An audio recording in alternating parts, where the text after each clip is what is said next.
तो hello student, आप सभी का स्वागत है हमारे इस यूट्यूब चैनल टेक्सटाइल रनिंग में।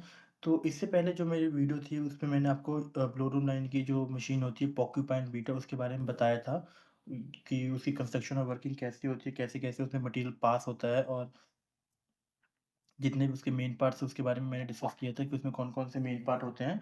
और जो आज की वीडियो है, आज की वीडियो में मैं करने वाला हूँ एयर फ़िल्ट्रेशन यूनिट। ये एक एडिशनल यूनिट होती है जिसमें हमारा मटेरियल तो पास नहीं होता बट जो हमारी एयर होती है उसको हम फ़िल्टर करने का काम करते हैं। तो ये एक एयर फ़िल्ट्रेशन यूनिट है।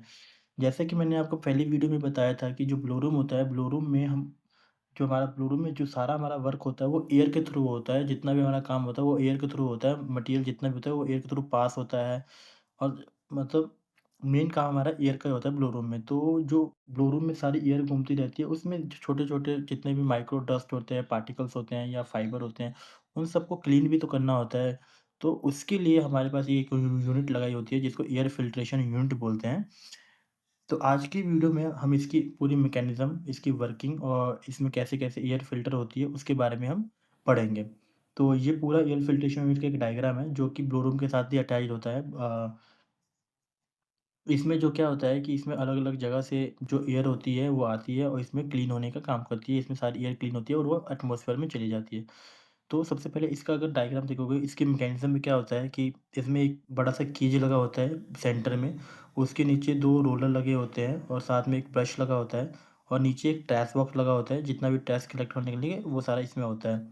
उसी के साथ-साथ इसमें जो है हमारा नायलॉन बैग्स लगे होते हैं, 2 साइड्स ये लगे होते हैं नायलॉन बैग्स, कुछ इधर लगे होते हैं, कुछ उधर लगे होते हैं। मतलब ये 3 मैंने बना रखे हैं, 3-3 के मतलब और भी पेयर होते हैं, मतलब ऐसे टोटल अ, मतलब 12-12 या 18-18 एक साइड पे लगे होते हैं, तो दोनों साइड ऐसे होता है। और इसी के साथ-साथ ये जितने भी ये जो जो बैग्स होते हैं, ये नायलॉन के बैग्स होते हैं। तो इसमें अगर मैं इसकी वर्किंग बताऊँ आपको, तो इसमें 3 सेक्शन दिए हुए होते हैं, जो कि 3 अलग-अलग हमारी मशीनों के साथ कनेक्टेड होते हैं।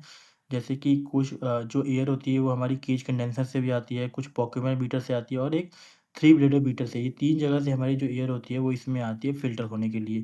यहाँ पे एक केज लगाया होता है, केज जो हमारा होता है, वो इस साइड में रोटेशन देता है। मेनली हमारा केज का काम क्या होता है कि जितना भी इन तीनों मशीनों से हमारी एयर आ रही है, उन सब में इसमें ना शॉर्ट फाइबर भी मौजूद होते हैं और उन शॉर्ट फाइबर को रिमूव करना भी हमारा काम है कि हम इस शॉर्ट फाइबर को रिमूव करेंगे। तो ये जो केज होता है, ये परफोरेटेड केज होता है, जो कि रोटेशन करता रहता है। जितने भी हमारा जो ऊपर से जितना भी मटेरियल हमारा आ रहा है, वो इस केज के ऊपर गिरता रहता है। मतलब वैसे तो हमारे हवा आ रही है, पर हवा में भी इम्प्योरिटीज़ है, तो वो सारी इस केज के ऊपर टकराती है। परफोरेटेड केज होने की वजह से अगर जितने भी फाइबर्स होते हैं, शॉर्ट फाइबर्स एयर में मौजूद होते हैं, वो सारे इसके ऊपर सरफेस के ऊपर आ जाते हैं और वो इसी को सरफेस के ऊपर कलेक्ट होने लग जाते हैं। और जो भी मतलब डस्ट एंड शॉर्ट पार्टिकल होते हैं, वो इसके थ्रू टैस्ट बॉक्स में गिरते रहते हैं।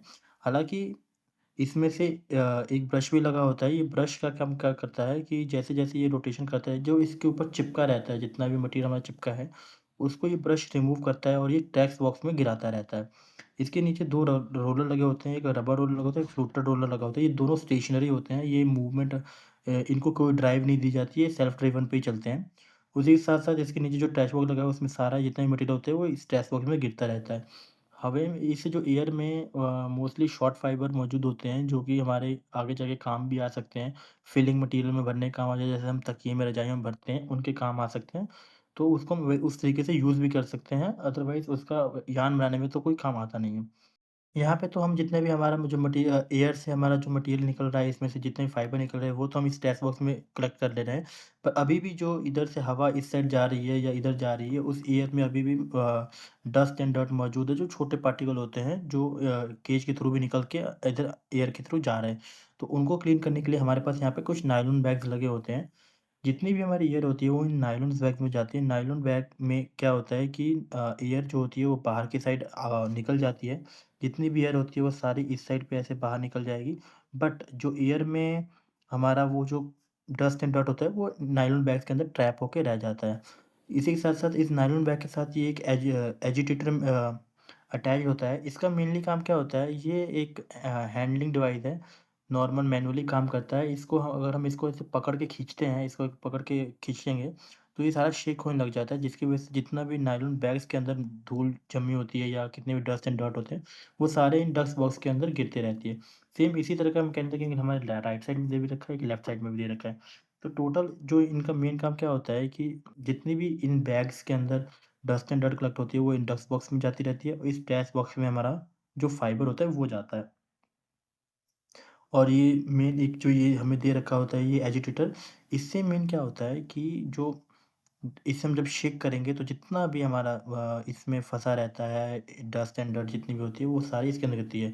और जब नायलॉन बैग से जो एयर बाहर निकलती है, वो हमारी सराउंडिंग में जाती है, जिसकी वजह से हमारे एनवायरमेंटल इश्यूज़ भी कम होते हैं। अदरवाइज़ सारी गंदी एयर अगर एनवायरमेंट में जाएगी, तो एनवायरमेंटल हज़ार्ड भी होते हैं, उससे एनवायरमेंट पॉल्यूशन भी होता है। तो उसको रोकने का काम ये यूनिट बहुत बखूबी करती है। यहाँ पे एक प्रेशर नॉब सिस्टम लगाया जाता है कि ताकि मतलब एक प्रेशर तक कि जितना भी मटेरियल आए वो एक हद तक जाए, उससे ज़्यादा वो ना जा पाए, इतना ऊँचा नहीं होता, वो नज़दीकी कहीं होता है यहाँ पे। तो इस तरीके से ये हमारा सारा टोटल वर्क करता है system air filtration unit. Air filtration unit के बाद जो मैं नेक्स्ट मशीन करवाऊँगा उसकी मैं जो होता है न्यूमा फीडर, उसके बारे में आपको मैं नेक्स्ट वीडियो में बताऊँगा। उसके बाद 2-3 मशीनें और बच जाएँगी जो ब्लू रूम लाइन में काम आती है, उसके बाद हमारा ब्लू रूम जो होता है वो फिनिश हो जाएगा। और जो नेक्स्ट मशीनें फिर आने वाली होंगी कार्डिंग, कॉमिंग वगैरह, वो हम इसके बाद करेंगे। तो आज की वीडियो में बस इतना ही। अगर आपको इसके रिलेटेड और कोई सवाल हो, अगर आपको समझ ना आया हो, तो आप मुझे कमेंट कर सकते हैं। और अगर आपको ये वीडियो अच्छी लगी है तो प्लीज़ लाइक एंड सब्सक्राइब ज़रूर करना। तो आज की वीडियो में बस इतना ही। Thank you.